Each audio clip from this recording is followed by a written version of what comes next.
Olá, meu amigo, minha amiga, muito obrigado por vocês estarem aqui no nosso Portal do José. E a chuva de meteoros que eu tenho anunciado aqui no nosso portal, que está vindo em direção ao governo Bolsonaro, especificamente em direção à cabeça do presidente e também em direção aos seus interesses políticos, seus interesses eleitorais, está ficando cada vez mais próxima, cada vez mais presente. Isso faz com que as pessoas que estão dentro do governo, que estão percebendo o que está por vir aqui no nosso país, fiquem absolutamente numa situação de desespero e muitos estão já debandando da candidatura Bolsonaro, tentando conseguir aí um porto seguro para não se queimarem com essa chuva de meteoros que está vindo para cá.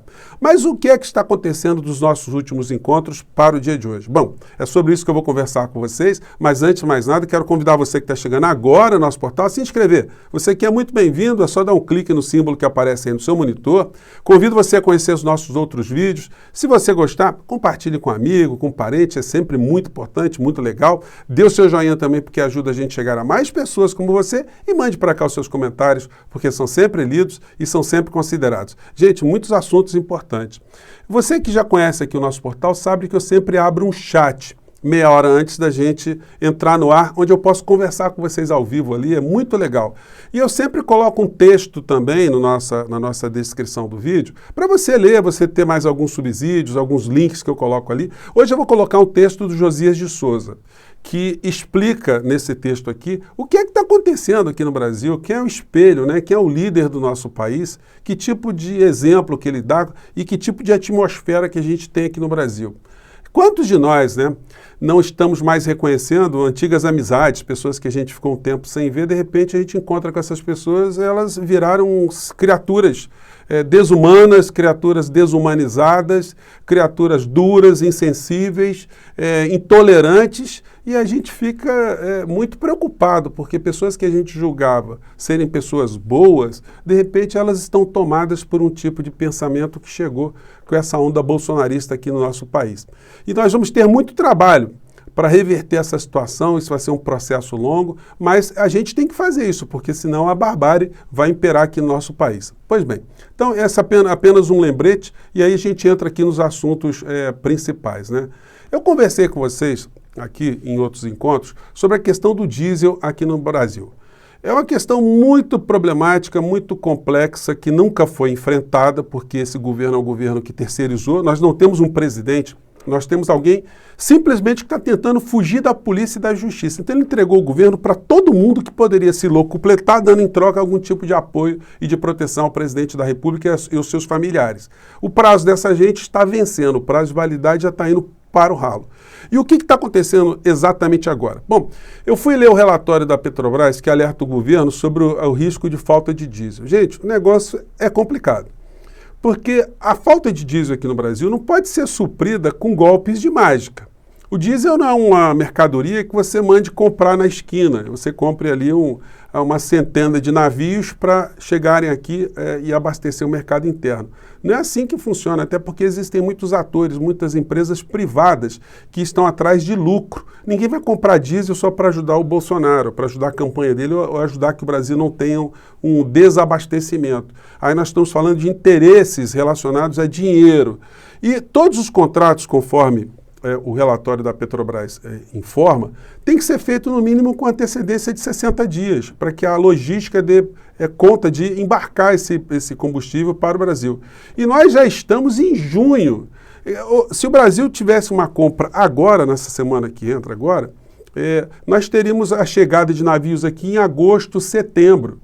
Ou até meados de setembro, se tudo correr bem, se não tiver nenhum contratempo. Só que no segundo semestre aqui no nosso país, segundo o relatório, eles informam, né, eles sublinham, nós temos um aumento de consumo de combustível em função das safras que vão sendo produzidas, os transportes, a logística de escoamento dessas safras e do colhimento dessas safras também.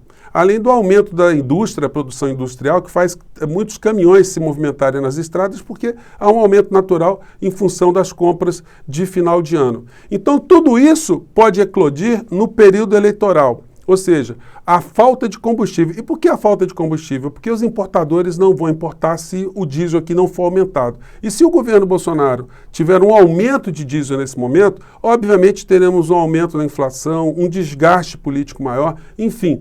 Eles estão que nem barata tontas no meio dessa história. Não é por outra razão que a gente vê esse tipo de notícia que eu mostrei aqui para vocês, do Paulo Guedes, esse que é um estelionatário econômico, estelionatário político, né? Porque o homem que tem dinheiro guardado em paraíso fiscal, dinheiro que ninguém até hoje sabe a origem, esse homem que funciona como uma espécie de lobista a favor de interesses privados aqui no Brasil, está tentando um golpe, um truque. Governo reserva até 25 bilhões para subsidiar diesel, ou seja, para mandar dinheiro para os estados fazerem mudanças na sua legislação tributária para que tenha um efeito direto nas bombas de combustível, isso na época da eleição. Mas até lá o desgaste irá aumentar, não tem como o presidente ficar só com as suas falas golpistas, os fantasmas, falando em comunismo, na Venezuela, em Cuba.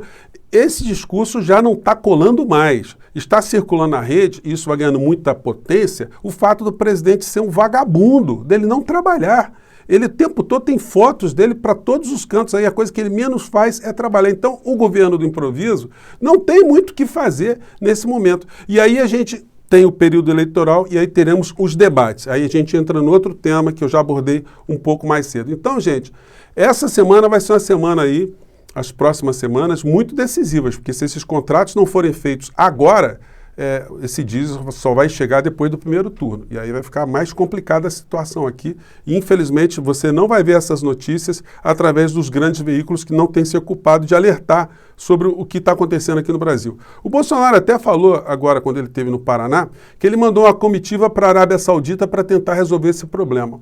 Mas, como eu digo a vocês, não é questão de conversar com o sheik, de quebrar um galho. Ninguém não tem quebrar galho nessa história. Ou você tem uma política de governo, você tem um planejamento, ou você não tem nada e a gente tem Bolsonaro, que é o antipresidente, o antigoverno. Pois bem, então, o que a gente está tendo no campo político junto com essa questão econômica? Bolsonaro diz que vai a debate no primeiro turno se Lula for. Já comentei com vocês que ele, querendo ou não, ele acabou jogando uma casca de banana para o Lula. Porque se o Lula não aceita ir a esses debates, o Lula vai ser caracterizado por essas redes e por todo mundo, né, que quiser desgastar a imagem de Lula como alguém que fugiu dos debates, o fujão. Então, se isso de fato não acontecer, ou seja, se o Lula resolver ir aos debates, nós teremos debate com todos os candidatos ali. Eu comentei com vocês, são 8 que têm condição de irem aos debates porque estão credenciados junto aos critérios que a Justiça Eleitoral estabelece para poder participar. Ou seja, para poder participar em debates, você tem que ser filiado a um partido que tem pelo menos 5 parlamentares. No espectro ideológico, se o Lula faltasse a esse debate, a gente teria ali, majoritariamente, apenas o Ciro Gomes defendendo propostas que não são propostas neoliberais. Porque todos os outros candidatos, gente, estariam defendendo propostas muito parecidas. O Janones, ele é um franco atirador, mas não me parece ser uma pessoa que defenda propostas de esquerda, né? Ele realmente é uma pessoa que está solitariamente, embora ele tenha um potencial de votos interessante, porque eu não sabia, ele tem mais de 8 milhões de pessoas que o seguem nas redes sociais, né, no Facebook. Tem a Simone Tebet, que foi minha colega de faculdade, coincidentemente, e não é uma pessoa de esquerda, e a gente não pode considerar a pessoa de ultradireita, mas é uma pessoa que defende também pautas liberais ou pautas neoliberais. O Felipe Dávila, do Partido Novo, que organizou o programa do Geraldo Alckmin em 2018. E o Partido Novo, nós sabemos também que não é um partido de esquerda, então mais propostas liberalizantes, neoliberais. Temos o Pablo Marçal, um pastor evangélico, inimigo agora de Silas Malafaia, e que está nessa também provavelmente para ganhar mais espaço. Não podemos dizer também que esses grupos ligados ao Silas Malafaia que são pessoas que têm propostas econômicas no campo que não seja do neoliberalismo. Tem o Bivar, que é uma pessoa que fundou esse PSL, né, que era um partido nanico, mas ele abrigou o Bolsonaro ali e, de repente, virou um partido milionário, com um tanto de deputados que o partido passou a ter. Ele está se colocando nessa campanha, provavelmente por questões pessoais, ele é o dono ali de uma montanha de dinheiro do partido e também não tem proposta que não seja a proposta neoliberal, proposta desse campo da economia. E aí depois a gente tem o Ciro Gomes, que dispensa a gente falar sobre as propostas, né? Se ele é neoliberal ou não, você já sabe que não é. Temos o Lula e o Bolsonaro. Então, se o Lula não for num debate, como esse, os personagens ali ficarão todos no campo político, econômico do neoliberalismo. Isso para o Brasil, para o debate público, é muito ruim. É por isso que essas coisas têm que ser relevadas, porque senão, gente, a gente não ajuda a formar consciências no nosso país. A gente não consegue ajudar com que o povo brasileiro consiga se unir, inclusive, em torno de algumas pautas que precisarão de muito apoio popular para serem implementadas. Isso que precisava ser sempre colocado de uma forma muito clara, muito aberta, e não ser evitado um tipo de confronto por algum eventual prejuízo eleitoral, um desgaste aqui, outro desgaste acolá. Quem é candidato não tem medo, o candidato vai ali, vai se confrontar, enfim. A questão toda são os grupos estratégicos, né, que estão por trás do candidato, que vão aconselhar, você deve ir, você não deve ir. O candidato sempre tem a palavra final, mas eu tenho certeza que nenhum candidato tem receio de estar debatendo, até porque não é arena, não é ninguém sai decapitado no meio dessa história. Então, são questões aí que eu estou submetendo a vocês para reflexões. Eu fiz aqui uma apanhada aqui dos candidatos, né, dei uma olhada aqui em algumas curiosidades sobre alguns deles, né? E tem muitos candidatos aqui que eu não citei, e não citei por uma razão muito simples, né? É porque eles não serão provavelmente convidados pelas emissoras de televisão, porque senão você não tem debate. Se convidar todos os partidos danicos sem representação no Congresso Nacional, de fato vira bagunça, a não ser que esse seja o desejo, o interesse das redes de televisão. Inviabilizar o debate, você colocar uma dezena e meia de candidatos ali, a maior parte sem nenhum tipo de interesse, sem nenhum tipo de perspectiva, apenas para não termos o debate. Isso até acontece às vezes também, a gente tem que ficar atento em relação a isso. E aí a gente vai vendo as coisas paralelas que estão acontecendo. O Bolsonaro em campanha, ele vai lá nos Estados Unidos, na reunião lá comandada pelo Biden, com presidentes da América Latina, mas ele não vai nem para conversar com o Biden, não, ele vai para fazer peça publicitária para a campanha eleitoral, vai inaugurar uma embaixada do Brasil, o consulado do Brasil, lá na Flórida, e aí vocês já imaginam que tipo de imagem que eles vão coletar ali, né? O Biden está pouco se lixando para o Bolsonaro, vai também apresentar ali algumas propostas, vai depois prestar contas ali às pessoas, né, do país dele, do que ele conversou com o Bolsonaro, a preocupação com o clima, porque o que o Biden está tendo mais atenção aqui na América Latina não é o Bolsonaro. Inclusive, a Casa Branca, isso aqui é um site da Casa Branca, né?